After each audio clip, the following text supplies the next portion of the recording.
బ్రిటన్‌లో ఇప్పటికే నిదానంగా పడగ విప్పినటువంటి ఇస్లామిక్ రాడికలిజం అన్నటువంటిది రాజకీయ పార్టీ రూపం సంతరించుకుని, అక్కడ దాదాపుగా 12 నగరాలలో మేయర్‌లు పాకిస్తాన్ నుంచి వచ్చినోళ్ళు, ఆఫ్ఘనిస్తాన్ నుంచి వచ్చినోళ్ళు వాళ్ళే ఉన్నారు.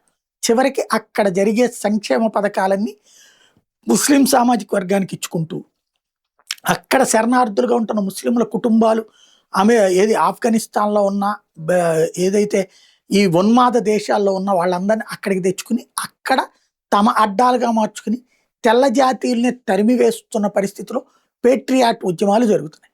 ఇది ఇప్పుడు అమెరికాలో కూడా ప్రవేశించింది. న్యూయార్క్‌లో మందాని అయితే ఇప్పుడు వివిధ నగరాలలో అదే తరహా యాక్టివిటీకి రెడీ అవుతున్నారు రాబోయే రోజులలో. దాంతో ఇప్పుడు ట్రంప్ నోట జిహాదీ అన్న మాట బయటకొచ్చింది. జిహాదీ రాజకీయాల్ని అంగీకరించబోను అన్నటువంటి మాట మాట్లాడుతున్నాడు.